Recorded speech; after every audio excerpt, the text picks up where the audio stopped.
इस महिला को यूरोप की पान जिलियन कहा जा सकता है। पति की हत्या के बाद वह दूसरे आदमी की बाहों में चली गई। अंतिम संस्कार पर बारिश के कारण सब कुछ नजरअंदाज हुआ, लेकिन आंखों में आक्रोश का इंद्रधनुष दिखा। केमिली की मृत्यु के बाद सास रोज रोती थी और त्रिशा भी अपराध बोध से पीड़ित थी। ऐसे बुरे सपने लगभग हर रात आते थे। अगले 8 महीनों तक त्रिशा हर रात चीख कर जाग जाती थी। वह यह यातना सहन नहीं कर सकता था और जाने की सोच रहा था, लेकिन लॉरेन के पास एक योजना थी।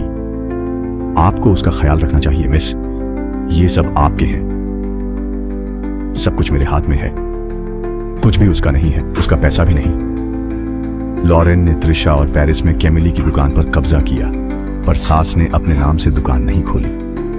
अब लॉरेन चोरी कर सकती है, पर उसे विरासत का इंतजार करना होगा। लॉरेन निराश थी, पर कोई बेहतर विकल्प नहीं था। दूसरी ओर सास याद में डूबी एक परेशान करने वाली धूप घास बन गई थी। पड़ोसी मदद करते, पर हर बार केवल अटल बदबू ही मिलती। धीरे धीरे लोगों ने सास को छोड़ त्रिशा के बारे में सोचना शुरू किया। एक युवा महिला का इस तरह अकेले रहना बहुत क्रूर था, इसलिए उन्होंने सुझाव दिया कि त्रिशा फिर से शादी करे। वह किससे शादी करेगी, कौन करेगा? लेकिन लॉरेन, केमिली की याद का सम्मान करते हुए क्या वह किसी बाहरी से शादी करेगी? सभी ने केमिली परिवार के लिए लॉरेन की देखभाल देखी थी। अब 1 साल बीत चुका था। वह स्वाभाविक रूप से सबसे उपयुक्त उत्तराधिकारी थी। हालांकि सास अभी भी इसे स्वीकार नहीं कर पाई थी, पर त्रिशा को दुखी देखना भी नहीं चाहती थी। इसलिए सबके समर्थन से त्रिशा और लॉरेन ने शादी कर ली। मेरे घर में आपको एक दुकान और 20,000 फ्रैंक मिले। यह आपका होगा। लॉरेन को आखिरकार वह सब कुछ मिल गया जो वह चाहती थी। हालांकि शादी की रात त्रिशा ने अपनी गर्दन पर एक घाव देखा। त्रिशा ने सोचा यह लॉरेन का गुस्सा था, पर वह नहीं जानता था कि यह केमिली का आखिरी निशान था। मत झूठ बोलो, उसने कुछ किया। मैंने आंखें बंद की, कान बंद किए। त्रिशा ने कुछ नहीं देखा, डर से आंखें बंद।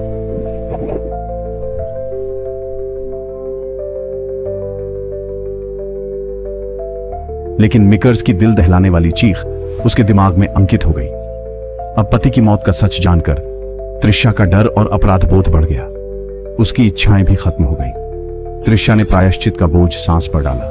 सोचा शायद कार्मेल उसे माफ नहीं करेगी।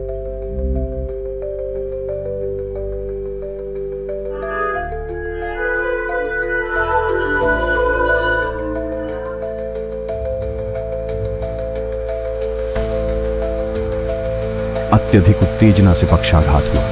अब वह केवल व्हील चेयर पर बैठ सकता है, बोल नहीं सकता। त्रिशा इसे अपने साथ हिसाब किताब मांगती है, पर लॉरेन भाग्य को स्वीकार नहीं करती।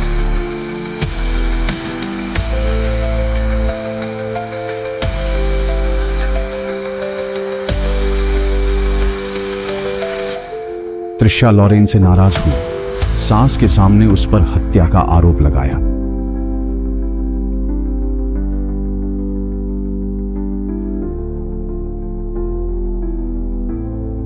सच्चाई सुनकर सास हैरान हुई, पर वह अब लाचार था।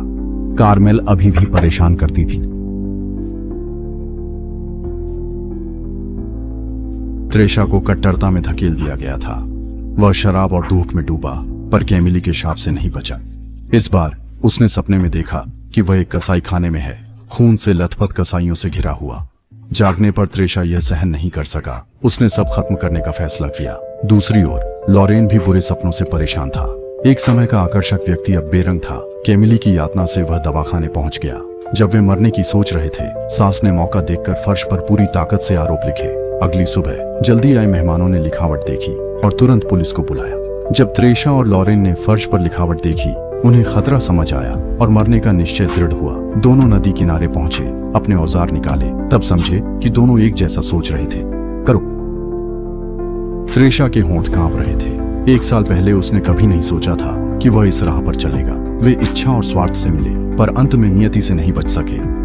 दोनों ने सास की नजर में जहरीली शराब पी, फिर गले लगकर अंतिम क्षण की प्रतीक्षा की, जैसे खेत में फूल की प्रतीक्षा करती युवती। त्रिशा का शरीर थरथराया, पर इस बार वह नहीं उठा। सास ने दोनों को शांत होते देखा।